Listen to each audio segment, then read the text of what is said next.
What's going on, Cougar fans? Peter Borkowski here on the Cougar Sports Network, bringing you this edition of Coaches Weekly. And once again, I'm joined by head coach of the CUC men's volleyball team, Coach Manos. Welcome back to the show, Coach. Excited to talk to you today. Always good to be here. Of course. And, it's been a while since I talked to you. We, of course, had spring break last weekend. While most of the student body was either back home or maybe traveling with their team, you guys were a combination of being here as well as you took a trip up to Wisconsin. You played UW Stevens Point. And something I'm always interested about, coaches who teams play during break is how do you kind of keep your guys in it during a school break? A lot of the campus, again, they're off, they're enjoying spring break, doing whatever it is they may be doing, but you guys are hard at work. Even if you're not here like you guys were in Wisconsin, you guys are focused on the team, on the sport. So how do you kind of keep your guys in it during a break like that? So it was nice where we were able to have positional or small group practices, and this group specifically has thrived.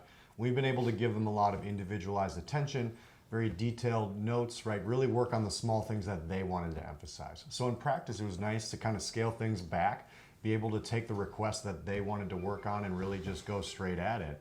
And at the same time, then we were able to mix a couple neat things just between a community service project and being able to go have some fun with team bonding. We did make sure to emphasize that team aspect where even though we were not able to go away on break, we're able to stay productive and really enjoy the process. Mm-hmm.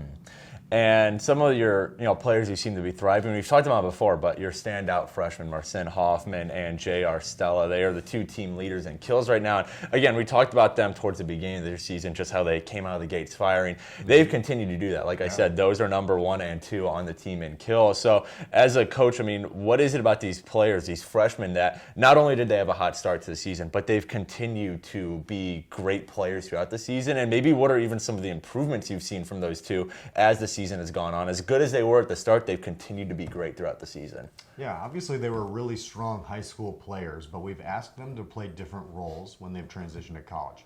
So JR played a lot of middle in high school. Having him play opposite now has been an adjustment.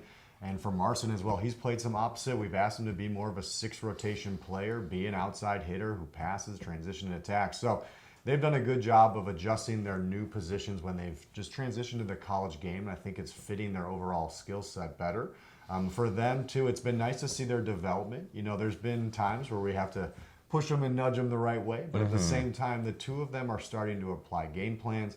They're starting to make those strategic decisions, right? And from a consistency standpoint, we're still emphasizing the small fundamental details, but it's nice to see them really work the scouting reports and be happy. When we have set point for JR to do something that we've been telling him to do in practice and on the scouting report and he does it, it's nice to see him get that satisfaction right away to really verify the good just decision making and behavior that he's been able to attribute to his game. Right.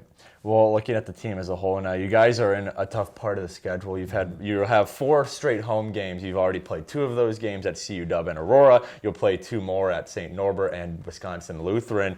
How do you guys handle going on the road for long stretches? Of course, this isn't the first time you've gone on the road for a while this season, but especially now that we're in conference play. You guys are playing 4 straight conference games on the road. What goes into preparing for that, going into a hostile environment for so many games in a row? Just what does kind of the preparation for that look like a little?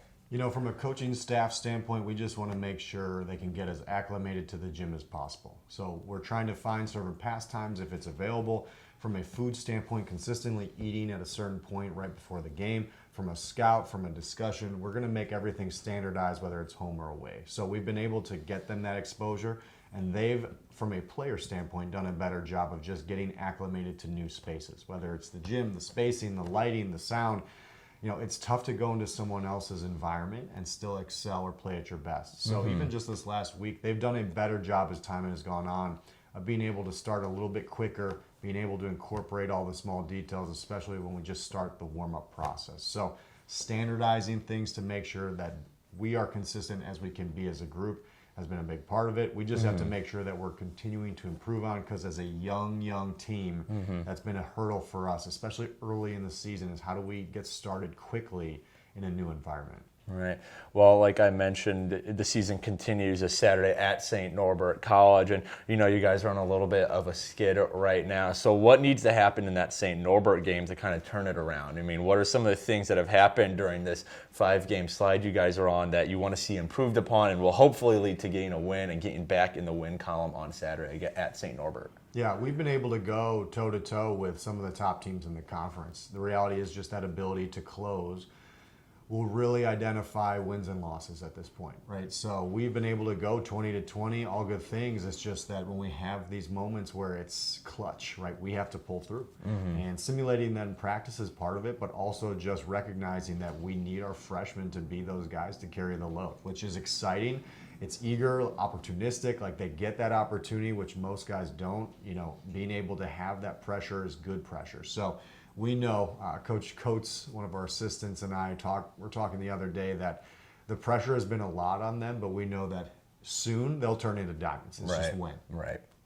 Well, like I mentioned, CUC men's volleyball, the season continues this Saturday. They take a trip to St. Norbert College. That is a first serve time of 12 p.m. Coverage can be found at our website, cucougars.com. Coach Manos, thanks again for joining me today. Good luck this upcoming weekend, and I look forward to talking again next week. But until then, this is Peter Borkowski sign off of the Cougar Sports Network, and wanting to say, as always, go Cougars!